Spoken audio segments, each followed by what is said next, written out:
Nearly 3 decades after the cult creature feature chaos of Anaconda slithered into cinemas, Hollywood has decided we needed another one. Enter Anaconda 2025, a meta reboot, action-adventure comedy horror hybrid directed by Tom Gormican, the filmmaker behind the surprisingly sharp The Unbearable Weight of Massive Talent.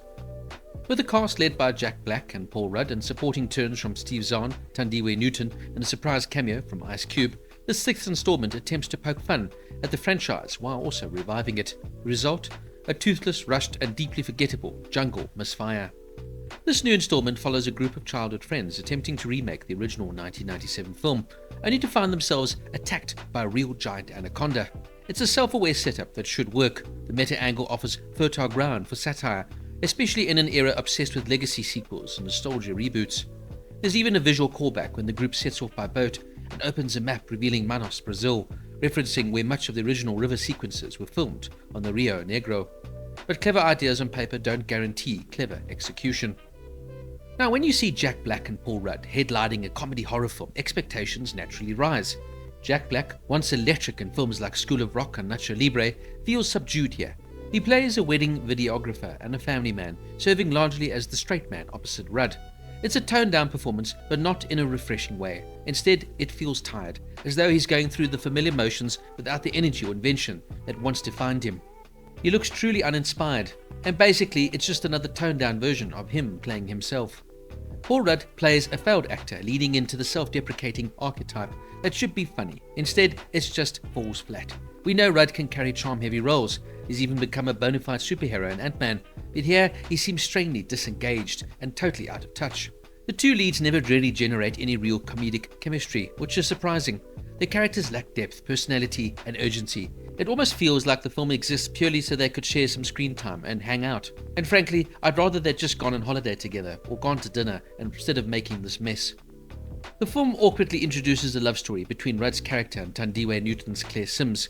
It's meant to ground the chaos with emotional stakes. Instead, it stalls the momentum. There's just absolutely no chemistry here. No spark, no believable emotional arc. It plays like an afterthought, inserted because someone decided the script needed a little heart. Unfortunately, it just adds to the film's already bloated and unfocused tone. Now, for a creature feature in 2025, the visual effects are shockingly poor.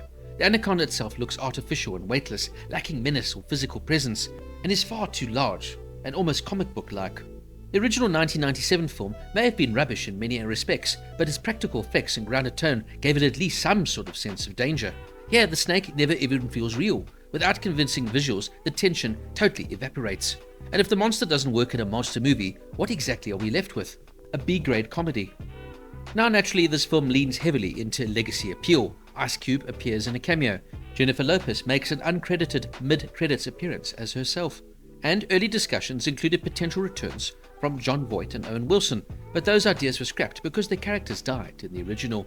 Jennifer Lopez reportedly filmed her cameo just a month before the film's release. It's clearly designed as a wink to longtime fans. But nostalgia alone cannot rescue a hollow film. Ironically, the production story may be more interesting than the movie itself.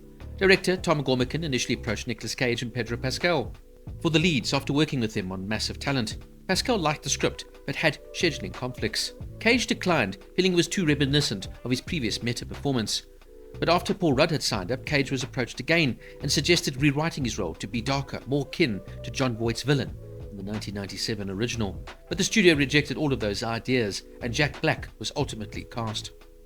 The ending also had to be rewritten mid-shoot when the intended location became unavailable. The replacement set was later destroyed by a cyclone and had to be rebuilt. Filming took place from January to February 2025 in Queensland, Australia, far from the Brazilian setting it depicts.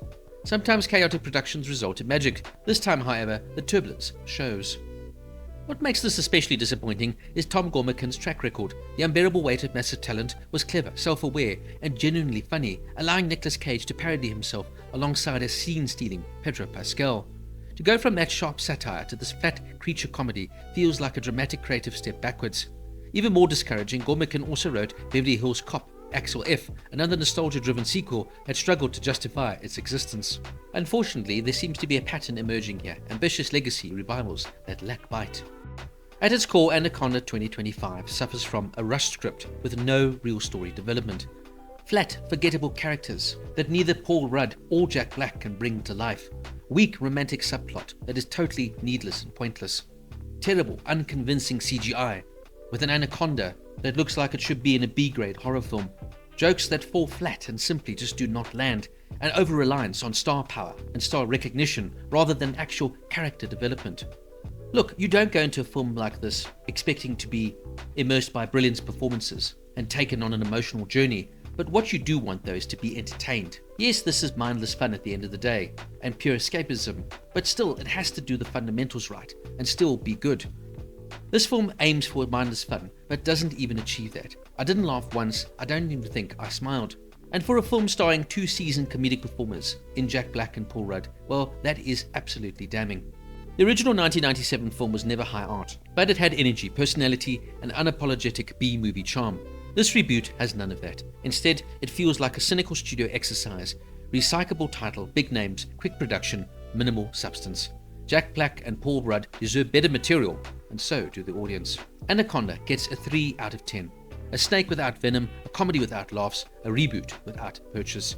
And frankly, a missed opportunity for two genuinely talented actors who should know better. So what did you think of Anaconda? Please let me know down in the comments. And don't forget to like and subscribe.